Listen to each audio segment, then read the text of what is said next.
Quero saudar os irmãos com a paz do Senhor. Amém. Dando continuidade ao nosso estudo, nós vamos estudar hoje o capítulo de Jó, o capítulo 21. Na sequência desse estudo, no capítulo 18, Bildade, ele fala a Jó. Ele começa a sua fala praticamente falando para Jó calar a boca. E todo o capítulo 18 é exigindo que Jó calasse a boca.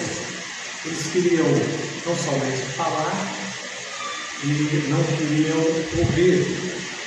No capítulo 19, depois do longo desabafo de Jó, e diante da insistência dos seus amigos, diante de todo o seu sofrimento, ele profere esse versículo maravilhoso, que é um grande exemplo para nós, dizendo: eu sei que o meu Redentor veio, e por fim ele se levantará.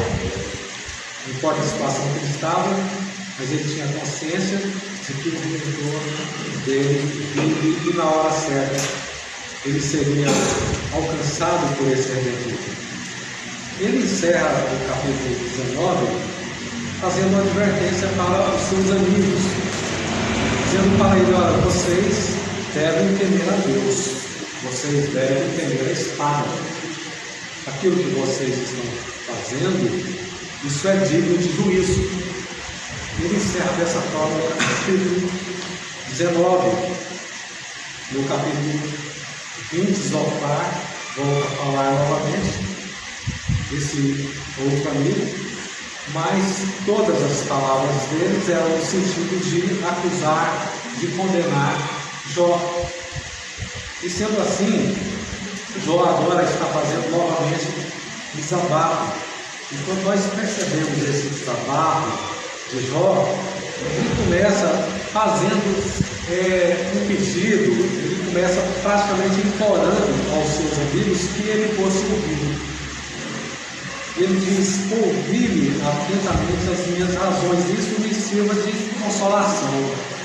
Ele estava buscando o ombro do amigo, ele estava precisando de consolação, e as únicas pessoas que ele tinha que poderiam consolá-lo eram esses três amigos, mas esses três amigos estavam fazendo exatamente o contrário, estavam trazendo, acrescentando mais dor a esse homem de Deus. Aqui no capítulo, voltando aqui no capítulo 19, Bildade diz para ele, depois que eles foram advertidos de que eles eram merecedores da espada, eles eram merecedores do juízo de Deus. E aqui Bildade diz para Jó: até quando? Ou melhor, Jó diz para a Bildade: até quando entristecereis a minha alma e me quebrantareis com palavras? Já 10 vezes me envergonhastes. Vergonha não tendes de contra mim vos endurecerdes. Então, Jó está de todas as formas tentando conscientizar, tentando quebrantar o coração dos seus amigos. Aqui no capítulo 20, Zofar profere uma palavra assim terrível contra Jó. Eu ouvi a repreensão, porque ele estava dizendo para eles que eles eram dignos de espada. Ele está dizendo: eu ouvi a repreensão que me envergonha. Ou seja, está dizendo para Jó que as palavras deles eram uma vergonha, era um horror as palavras deles. Ele deveria ficar calado, deveria fechar a sua boca. Porventura não sabes tu que desde todo o tempo, desde que o homem pôs sobre a terra, o júbilo dos ímpios é breve e a alegria dos hipócritas são momentâneas? Então ele está dizendo para Jó que Jó deveria se contentar com aquela situação que ele estava passando, porque desde que existe homem, desde que existe mundo, desde que o mundo foi fundado, a alegria do perverso, ela é rápida, ela é passageira. E o que aconteceu com ele foi em função disso aí. questão da brevidade, da alegria do ímpio. Então eles querem exatamente que Jó ele se contentasse com aquela situação. Jó estava querendo se defender, Jó estava querendo se explicar diante deles, mas esses homens não aceitavam de forma alguma. Daí Jó está dizendo: ouvi-me atentamente as minhas palavras, isso me sirva de consolação. Então ele está dizendo: olha, se vocês ouvirem as minhas palavras, eu vou me sentir consolado. Tudo que eu quero é abrir a minha boca e quero que vocês me ouçam. Mas aqueles amigos, eles não queriam de forma alguma ouvir aquilo que Jó tinha para falar, porque nos seus corações eles tinham certeza do pecado de Jó. Eles tinham certeza de que Jó era merecedor de toda aquela situação. Eles tinham certeza de que Jó estava pagando pelos pecados que ele havia cometido. Daí ele diz: suportai-me e eu falarei. Então, havendo eu falado, vocês podem continuar zombando. O que estava acontecendo com Jó? O que estava acontecendo com seus amigos? Jó está mostrando aqui que todas as palavras desses três amigos eram no sentido de escarnecer, eram no sentido de zombar. Eles não estavam consolando, eles estavam zombando. Eles se transformaram em pessoas zombeteiras, de homem que estava moribundo, de homem que estava morrendo, de homem que estava precisando de uma palavra de conforto. Então todas as palavras daqueles homens eram no sentido de acusação. Eles acusavam Jó o tempo todo, e quando eles chegam a certo ponto, além da acusação muito pesada para quem está naquela situação, que precisava de uma palavra de consolo, eles começam a zombar de Jó. Eles perderam completamente a postura. E nós vemos nesses homens que eles eram pessoas que eles tinham uma certa sabedoria. Pela palavra dele, pela filosofia dele, nós percebemos que eles eram homens cultos.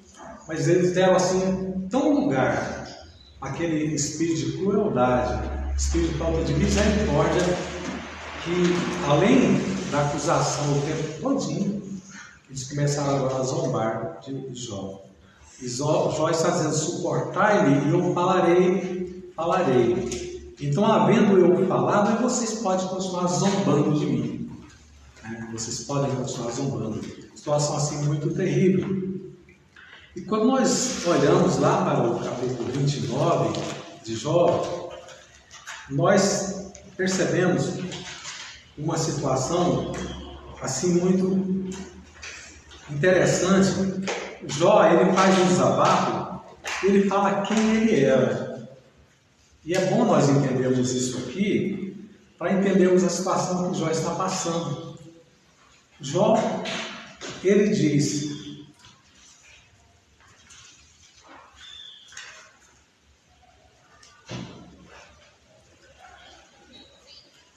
a voz dos chefes se calava. Todo mundo que ouvia Jó, está lá no capítulo 29, a partir do versículo... Vamos ler a partir do versículo 7, que diz: quando me dirigi à porta que dá para a cidade, e na praça fazia colocar um assento para mim. Os moços me viam e me davam passagem. Até os idosos se levantavam e se punham em pé quando Jó ia passando. Os príncipes continham as suas palavras e punham a mão sobre a boca. As pessoas ficavam constrangidas diante de Jó, porque Jó era um homem muito conceituado, era um homem sábio, era um homem rico, um homem poderoso. Então todos se sentiam constrangidos diante de Jó. A voz dos chefes se calava, e a língua apegava-se ao seu paladar. Ouvindo-me algum ouvido, me tinha por bem-aventurado. Alguém que pudesse ouvir as palavras de Jó se sentia bem-aventurado, se sentia feliz, se sentia alegre. Olha, hoje eu ouvi o Jó falar. Ele estava falando, eu estava lá perto dele quando estava falando, as pessoas se sentiam bem-aventuradas. E vendo-me algum olho, dava testemunho de mim. né? As pessoas viam Jó, olha, eu vi o Jó, passei perto de Jó. Porque eu livrava o miserável que clamava, como também o órfão que não tinha quem o socorresse. A bênção do que ia perecendo vinha sobre mim e eu fazia que rejubilasse o coração da viúva. Ele era um motivo de alegria, era um motivo de consolo, ele era um motivo de conforto para outras pessoas. Vestia-me da justiça e ela me servia da vestimenta como manto e diadema era a minha justiça. Eu me fazia de olhos para o cego, de pés para o coxo. Dos necessitados era pai, e as causas do que não tinha conhecimento inquiria com diligência. Ou seja, Jó, ele era um homem justo, ele era um homem amoroso, ele era um homem misericordioso, ele era um homem bondoso, e por tudo que ele era um homem muito bem-quisto, e todos queriam passar perto de Jó, todos queriam ouvir a sua voz.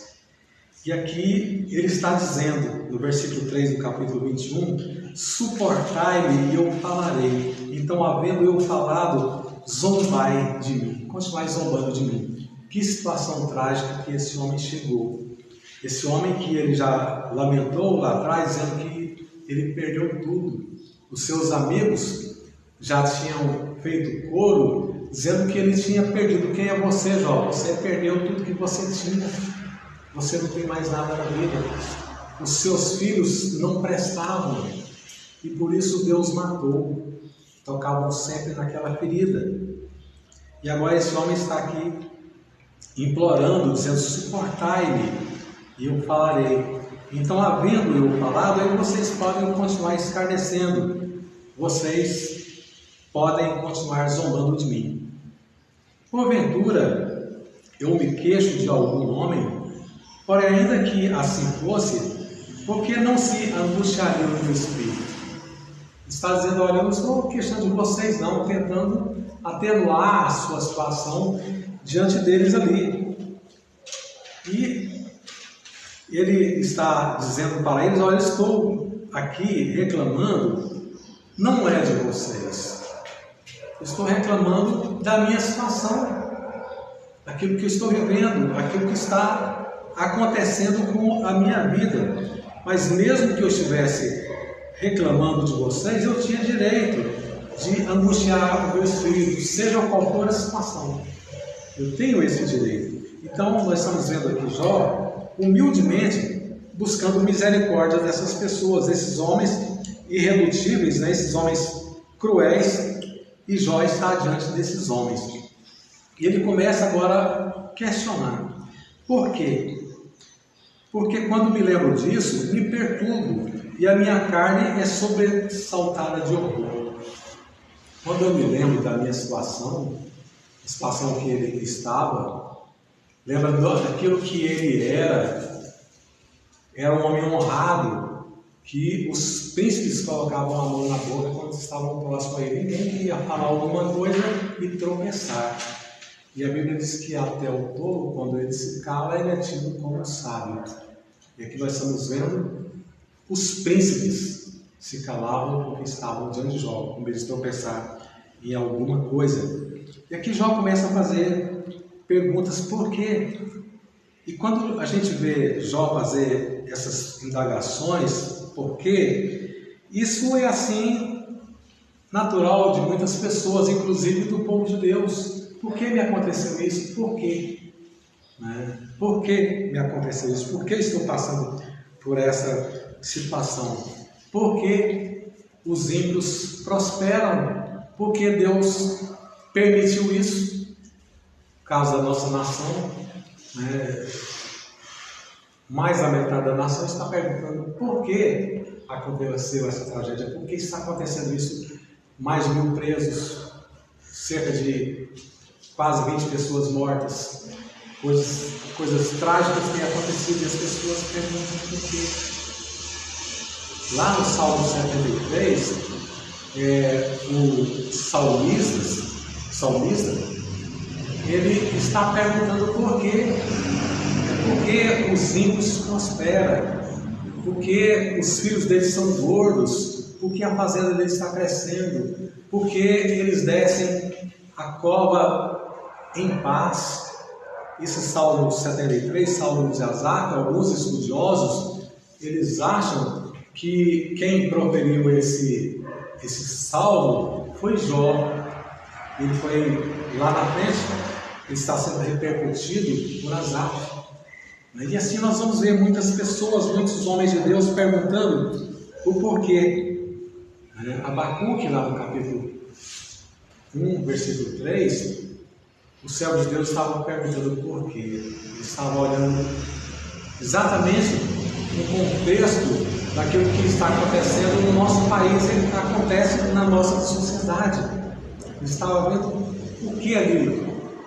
As pessoas matando, as pessoas roubando, a prostituição tomando conta do país, a corrupção, os sacerdotes envolvidos em corrupção, aqueles que deveriam fazer a vontade de Deus estavam fazendo completamente contrário, pessoas inocentes sendo mortas, a injustiça tomou conta da nação de Judá completamente.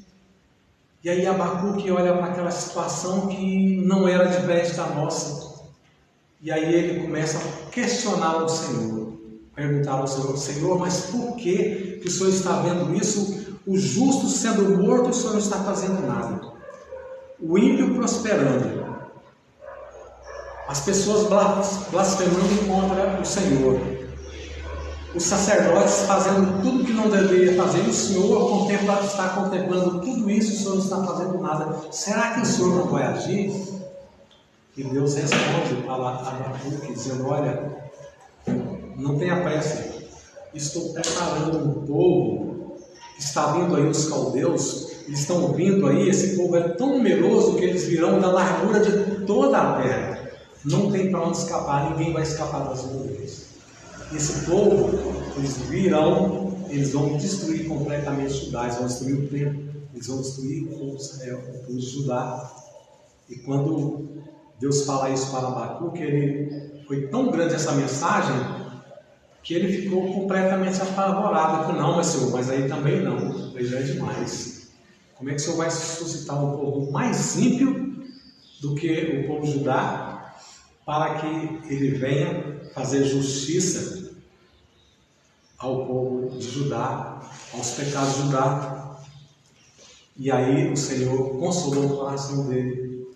Aí depois ele profere aquele versículo maravilhoso, dizendo: ainda que a figueira não floresça, ainda que não haja vide, ainda que não haja animais nos currais, ainda assim eu me alegrarei do Senhor, eu esperarei do Senhor. E até o próprio Jesus, quando estava lá na cruz, o que ele falou? Por quê? Por que me desamparaste? Por quê? E aqui nós estamos vendo esse homem de Deus dizendo por quê, olhando para toda a situação e olhando para o seu coração, a vida íntegra que ele levava, compromisso que ele tinha com Deus. Ele está aqui implorando misericórdia dos seus amigos e dizendo: olha, quando depois que vocês me ouvirem, aí vocês podem continuar zombando da minha pessoa, porque quando me lembro disso, me perturbo e a minha carne é sobressaltada de horror. Eu fico horrorizado de pensar o que eu era, lembrar dos meus filhos, que eram felizes, que eram alegres, que eram muito bonitos, e lembrar de tudo que eu tinha, lembrar das festas que nós tínhamos, do nosso convívio familiar, de toda a alegria que tinha, lembrar dos meus servos que morreram, lembrar dos meus animais, de tudo que eu tinha, das minhas fazendas, e tudo foi destruído. E hoje eu sou homem sozinho, não tenho mais pai, o pai se isolou dele, não tenho mais irmãos, não tenho mais amigos, e todos os amigos que sobraram foram esses 3 que agora estão zombando da minha pessoa. Quando eu lembro disso, eu fico horrorizado, eu fico atardoado, eu fico angustiado, eu fico desesperado. E aí Jó começa dizendo: por que razão vivem os ímpios, envelhecem e ainda robustecem em poder? Por que aconteceu isso comigo? E por que estou vendo aí, Jó é um homem viajado, nós vamos ver ali na frente, ele vai falar do que acontece em outras partes do mundo. E ele diz, por que aconteceu isso comigo? E por que eu estou vendo aí o ímpio numa boa, o ímpio crescendo, o ímpio multiplicando, a sua descendência se estabelecendo, e a descendência de Jó, o que aconteceu com a descendência dele? Morreu um instante só.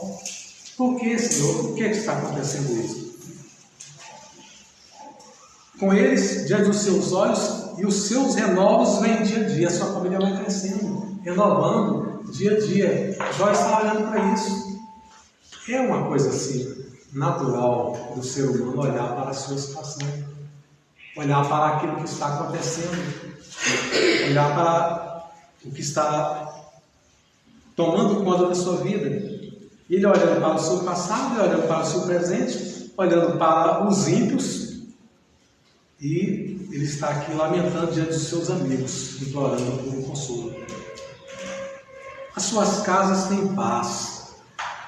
Ele está olhando a paz que tinha na casa lá dos ímpios, tranquilidade, muitas festas, as pessoas vão, trabalham, voltam para casa, o pessoal almoça, o pessoal janta, o pessoal viaja, o pessoal vai na casa do amigo, e assim por diante. Ele está olhando a paz que as pessoas tinham, e ele não tinha paz. Além da doença, além de toda a perda, além da enfermidade, ele tem um futuro agora incerto, ele tem agora os seus amigos contra eles. Ele está dizendo, as suas casas têm paz, sem temor, e a vara de Deus não está sobre eles, embora eles não tenham Deus, né? E a vara de Deus não está sobre eles, estão levando a vida como eles querem. O seu touro gera e não palha a sua vaca e não aborta, uma perda dos seus animais. Eles crescem normalmente e produzem de vento em popa, e ele está olhando para ele que ele não tem nada. Enquanto ele perdeu tudo, o ímpio não perde nada. Fazem sair as suas crianças como um rebanho, e os seus filhos andam saltando. A gente vê lá em Zacarias capítulo 8, fala que as crianças, elas tomarão conta das praças, para isso no milênio, tomarão conta das praças, e elas cantarão, elas brincarão. E aqui ele está olhando para os filhos dos ímpios, que eles saem à vontade, eles cantam, eles brincam, eles saltam, eles estão olhando para elas pulando, brincando, e lembrando que hoje ele não tem mais filhos. Poderia ter neto, ele poderia ter a sua família construída, mas ele perdeu tudo. Ele não tem mais a sua família, não tem mais os seus animais, não tem mais os seus servos, ele não tem mais nada. Levantam a voz ao som do tamboril e da harpa, e alegram-se ao som dos órgãos. Festa, casa de todo mundo. De onde Jó estava, o que ele estava presenciando?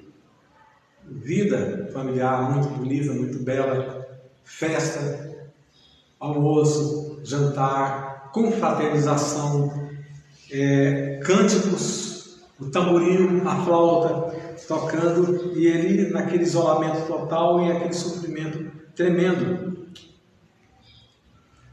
Na prosperidade, gastam seus dias, e no momento desce a sepultura. Então ele está dizendo aqui, olha, esses ímpios, durante a sua vida inteira, eles têm prosperidade, é só prosperidade. Nunca vi esses ímpios terem falta de absolutamente nada. E assim eles passam a sua vida inteira, e no momento, automaticamente eles descem em paz à sepultura. E Jó estava sofrendo demais da conta, sofrendo muito mesmo com o passado, com a perda, com a saudade da sua família. Ele está olhando para esses ímpios aqui que passam a sua vida toda numa grande prosperidade, é só prosperidade. E o final deles é praticamente assim, instantâneo. Em paz eles descem a sepultura. E todavia dizem a Deus, retira-te de nós, porque não desejamos ter conhecimento dos teus caminhos. Embora eles levam essa vida assim, esses ímpios fazia diferente de Jó, que era um adorador. O próprio Deus diz que não tinha homem igual a ele, reto, justo, temente. Jó era um homem que sacrificava por si, pelos seus filhos, pela sua fazenda. Ele era um homem que temia o Senhor. Ele queria ouvir a voz do Senhor, ele queria servir ao Senhor. Mas o ímpio, ele dizia: retira-te de nós, porque nós não desejamos ter conhecimento dos teus caminhos. Isso é uma realidade hoje. Quando nós olhamos para o nosso contexto social, quantas pessoas aí que dizem para Deus: olha, eu não quero ouvir, né? Eu não quero ouvir. Igual o rei Agripa falou para Paulo, quando Paulo estava falando do Deus que ele servia, da fé que ele tinha na ressurreição, Agripa falou: olha, isso aí depois eu vou ouvir, não quero ouvir falar disso aí não. Agora não. E muitas pessoas nós vamos falar da palavra de Deus: agora não, eu não quero saber. Vai falar para um homem que está no poder, né, para um ricaço, uma pessoa que tem tudo na vida: agora eu não quero ouvir, não, isso aí eu não quero saber de Deus. Basta a pessoa ser, às vezes, aí, uma pessoa estabilizada, bem estabilizada financeiramente, não precisa ser rico nem nada. Você vai falar da palavra de Deus, a pessoa não tem o menor interesse, não. Às vezes a pessoa que conhece a palavra de Deus, o que eles dizem? Olha, escolha uma palavra para você falar, porque não é tudo aí da Bíblia que eu quero ouvir, o que me interessa. Há coisas que me interessam, coisa agradável, coisa que eu não quero ouvir falar da palavra de Deus, né? Isso é muito perigoso, porque Jesus falou lá no capítulo 8 de João, que aquele que rejeita a minha palavra, no último dia ele será julgado pela minha palavra. Pela palavra ele será julgado, né? Isso tem que nos preocupar muito. Acho que ao invés de 8 a 12, capítulo 12, acho que verso 45, quem puder dar uma conferidinha. Aquele que rejeita a minha palavra, no último dia ele vai ser julgado. E nós estamos vendo pessoas cometendo assim erros tremendos porque rejeitam a palavra de Deus. Qual foi o conselho de Gamaliel para esses sacerdotes que a Kézia fez a leitura há poucos instantes? Olha, dai de mão a esses homens, porque se essa obra aí vem de Deus, vocês podem ser encontrados lutando contra Deus. Tenham cuidado. É o que Jó falou para eles aqui no capítulo 19. Olha, vocês tenham cuidado com a espada. E depois eles ficaram revoltados, da mesma forma que esse sumo sacerdote ficou. Quando Paulo falou, ele mandou bater na boca dele. Eles ficaram revoltados, né, com Jó.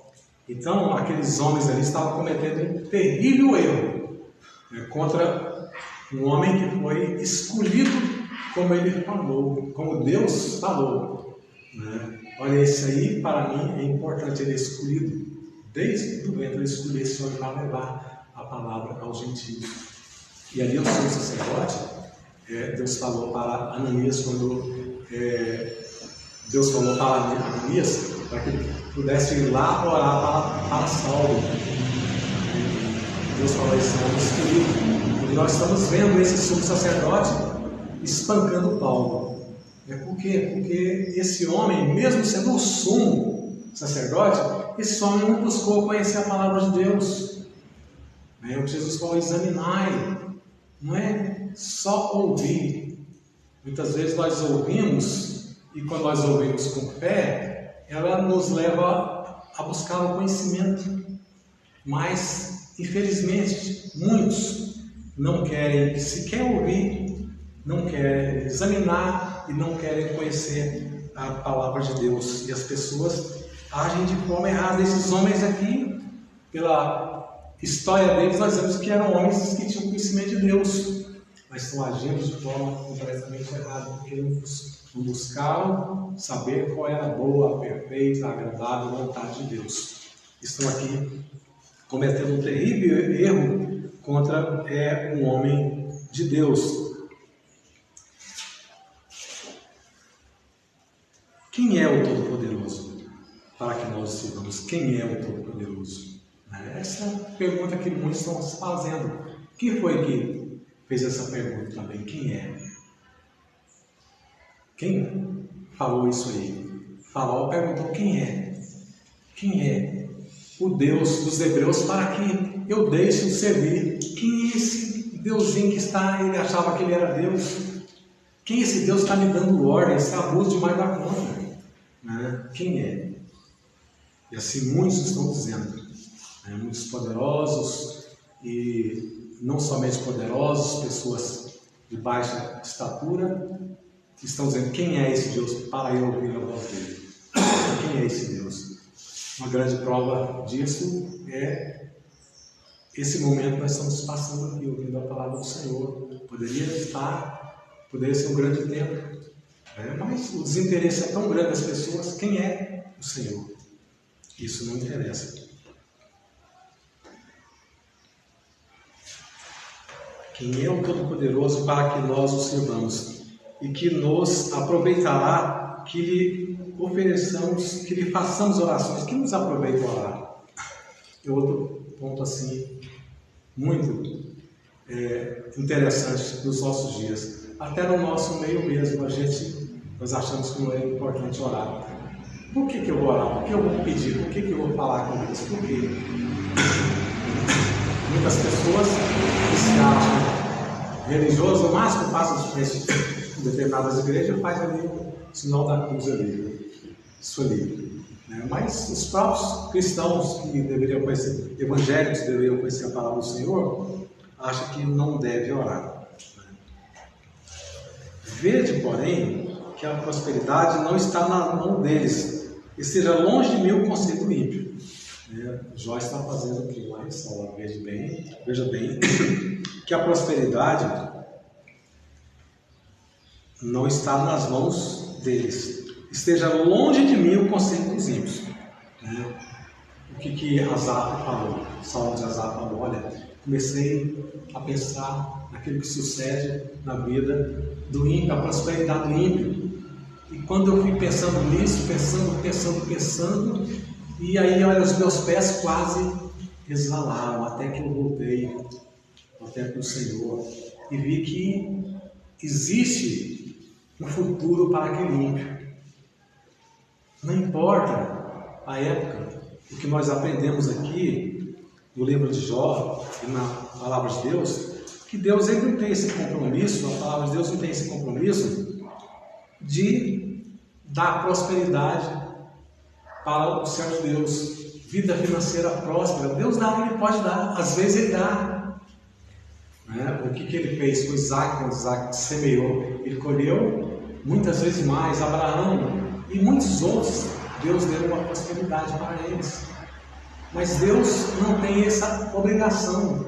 Quantos servos de Deus passaram necessidade? A Bíblia está dizendo, olha, Jesus falou lá em Deuteronômio, está escrito, Jesus repercutiu lá no Testamento, os pobres sempre terem convosco. Enfermidade, Jesus curou quantas pessoas? Essas pessoas vieram a morrer depois. Deus não tem certos compromissos que as pessoas acham que tem. Vemos na trajetória bíblica que Deus muitas vezes matou. Por exemplo, os filhos de Judá, Deus matou, está lá escrito, lá em Gênesis, acho que capítulo 36, é que Deus matou 2 filhos de Judá. Deus matou muitos reis, matou Ananias e Safira. São compromissos que Deus não tem. Deus pode tirar a vida, Deus pode dar vida, Deus pode enriquecer, Deus pode empobrecer. Deus ele está no controle, ele faz o que quer, ou ele permite, e muitas coisas acontecem sem que haja uma ação naquele momento determinada por Deus. A Bíblia diz que muitos não vivem a metade dos seus dias. A pessoa sai numa confusão, vai fazer um assalto ali, ele leva um tiro e morre. Deus programou que ele vai morrer daquele jeito, um assalto? Deus não programou, pelo contrário, Deus queria que todos vivam, e vivam em abundância. Um dia desse eu vi, você viu a esposa no vídeo, 3 jovens foram fazer um assalto em São Paulo, e a pessoa era policial. Chega ali, o policial atirou e matou aqueles jovens. Deus programou aquilo ali de forma alguma. Deus queria que aqueles jovens o servissem, fossem obedientes, conhecessem a sua palavra, fizessem a sua vontade. Mas infelizmente as pessoas não querem conhecer a palavra de Deus. Está nesse rol aqui. Quem é o Todo-Poderoso para que eu o sirva? Quem é o poderoso para que eu lhe faça orações? E Jó dizendo: vede, porém, que a prosperidade não está nas mãos dele. Jó está fazendo essa ressalva: olha, isso aí está na mão dele, isso aí houve uma permissão de Deus para que eles, uma aceitação de Deus para que eles fossem prósperos. E aqueles homens estavam achando que aquela prosperidade era algo que viesse da parte deles.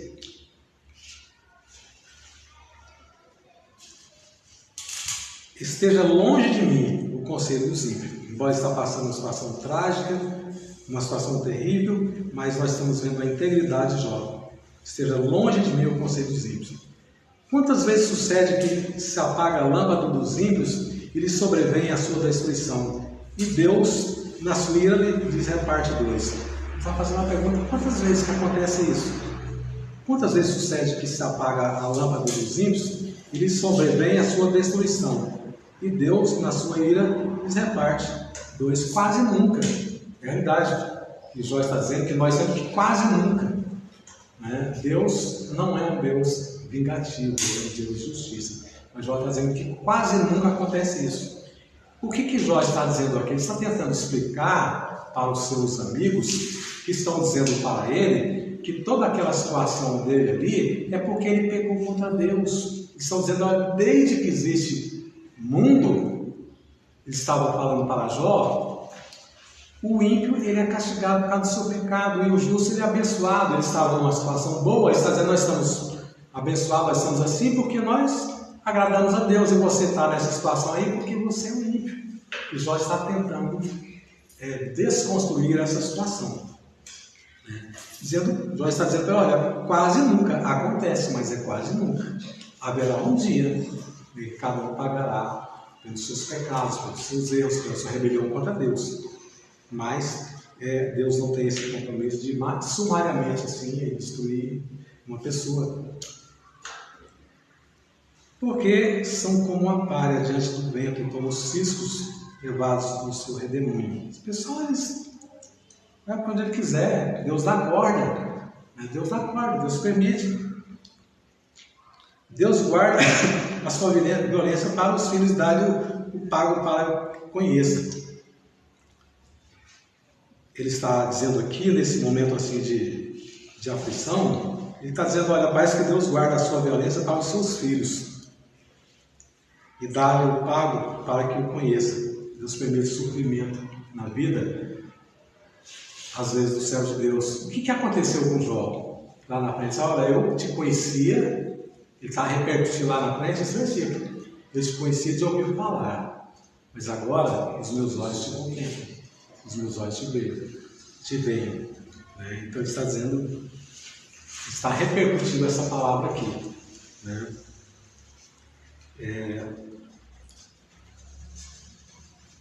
Para que conheça, Jó passou a conhecer o Senhor. Seus olhos verão a sua ruína, e ele beberá do furor do Todo-Poderoso, que está dizendo que vai acontecer com ele. Porque que prazer teria na sua casa depois de si, cortando-lhe o número dos seus meses? Para que, como pensa acabar com todos os ímpios agora, cortando os seus dias?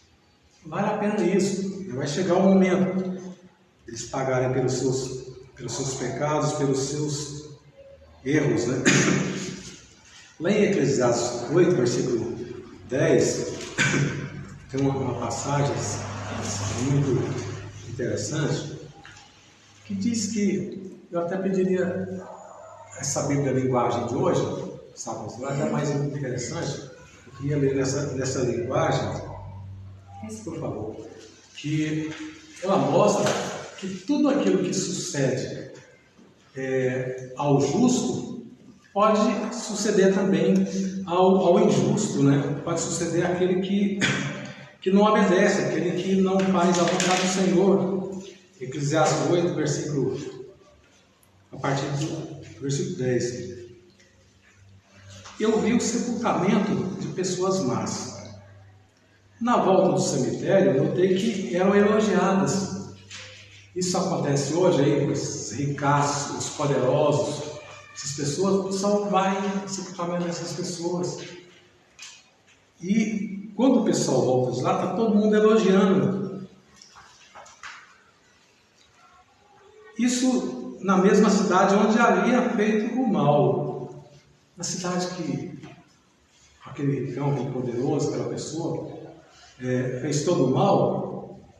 Quando volta dali, o pessoal está todo mundo elogiando.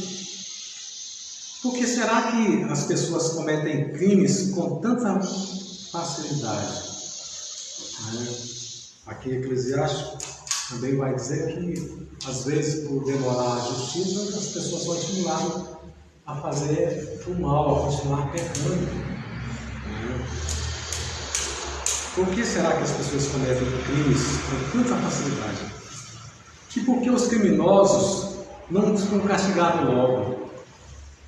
Nós vemos lá Jó falando, e aqui nós estamos vendo aqui o sábio Salomão. Mas por que também? Por que isso acontece?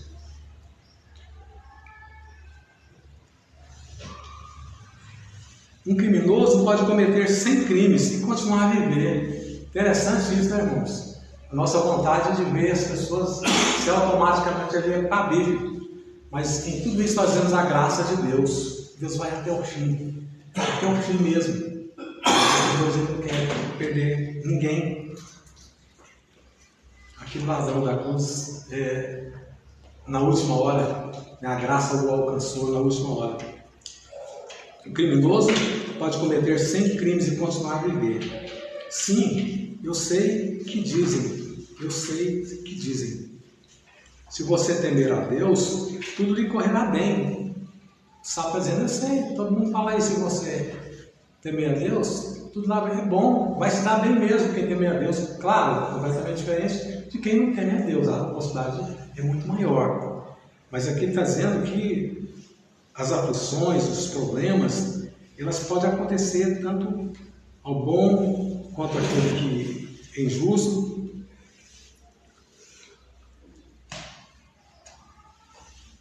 Mas dizem que não acontecerá para os maus. A vida deles passa como a sombra. Morrerão jovens porque não temem a Deus. Mas nada disso, mas isso não tem sentido. O sábio dizendo, o sábio Salomão. Mas nada disso tem sentido. Esse pensamento nosso tem sentido. Veja o que acontece no mundo. Muitas vezes os bons são castigados. O que aconteceu com o Jó? Ele estava achando que ele estava sendo castigado.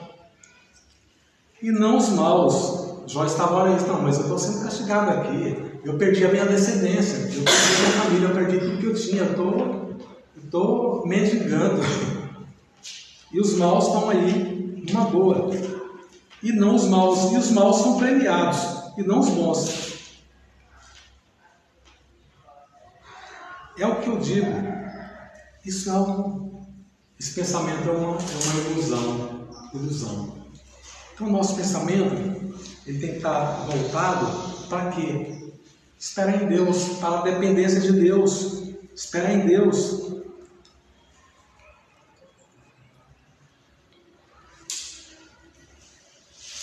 Porventura, a Deus se ensinaria a ciência? A Ele que julga os excelsos? Como pode? Será que tem alguém que pode ensinar alguma coisa para Deus?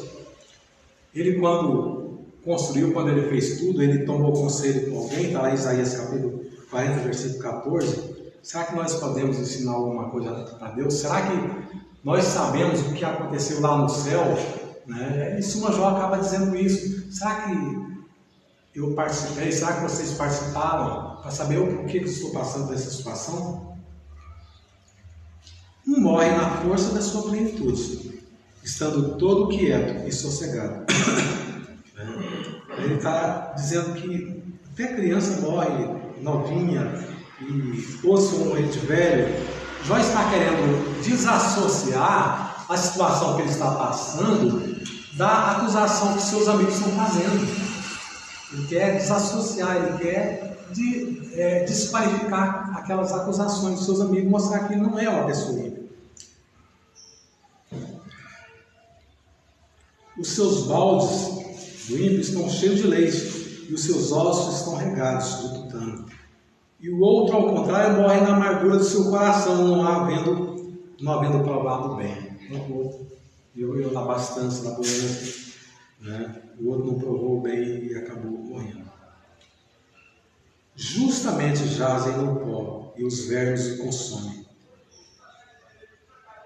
Eis que conheço bem os vossos pensamentos e os maus intentos com que injustamente me fazeis violência. O julgamento que vocês me fazem, eu conheço, eu estou entendendo perfeitamente. Porque direis: onde está a casa do príncipe? Onde é a tenda em que moravam os ímpios? Eu sei que vocês estão dizendo: cadê a sua casa? Cadê a sua fazenda? Cadê a sua família? Cadê a sua tenda? Cadê a sua riqueza? Porventura, não perguntaste aos que passam pelo caminho e não conheceis os seus sinais? Será que vocês não perguntaram aos viajantes, às pessoas que andam de país em país? Vocês não perguntam os sinais? Vocês não perguntam se é exatamente o que vocês estão pensando? Que o mal é preservado para o dia da destruição e arrebatado no dia do terror. Tudo que é determinado por Deus. Quem acusará diante dele o seu caminho? Quem lhe dará pago o que faz? Quem vai acusar Deus? Ele está dizendo: não posso acusar Deus. Eu estou lamentando, mas eu não vou acusar Deus por mim. Finalmente é levado à sepultura e vigia-lhe o túmulo. Aquele ricão, ele é levado à sepultura e o pessoal ainda coloca pessoas para tomar conta até do túmulo dele ali, né? Os torrões do vale lhe são macios e todos os homens seguirão o mesmo caminho, sendo que adiante dele já foram inumeráveis. Está dizendo: olha, quando ele é sepultado, o pessoal coloca até terra fofa em cima dele ali, né? Os torrões do vale lhe são macios e todos os homens o seguirão o mesmo caminho, sendo que adiante deles já foram inumeráveis. Está dizendo: não importa, todos os homens, ou mais cedo ou mais tarde, todo mundo vai seguir o mesmo caminho, né? Nós vemos um homem aqui resignado diante de toda aquela situação. Como, pois, me consolais com essas mentiras que vocês estão falando, com essas vaidades? Pois nas vossas respostas só resta transgressão. Vocês estão transgredindo. Vocês estão transgredindo a verdade não é isso. Então, o que nós aprendemos mais nesse capítulo de Jó é que a calamidade, as aflições, as dores, ela faz parte da vida do ser humano, né? A vida do ser humano. Eu estava me lembrando de um homem de Deus que saiu lá do sul, veio para São Paulo no avião, e ele praticamente profetizou que ele ia morrer. Ele não passaria naquele voo da TAM, que explodiu lá em Congonhas, né? E o pastor tinha feito a pregação, acho que 2 dias antes ali, e morreu queimado. Quer coisa pior do que isso aí? Né? Mas o que a palavra de Deus nos mostra é que essas palavras de Jó, é que nós sabemos que o nosso Redentor vive, é que nós temos um futuro, para nós há esperança. A nossa esperança está no Senhor, né? Está no Senhor, nós temos uma esperança.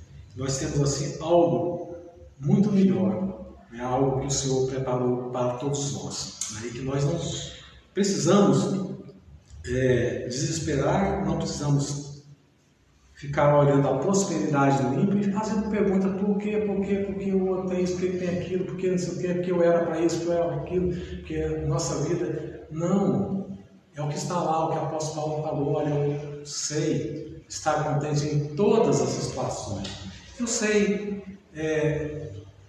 estar feliz com a bonança, eu sei estar feliz passando dores.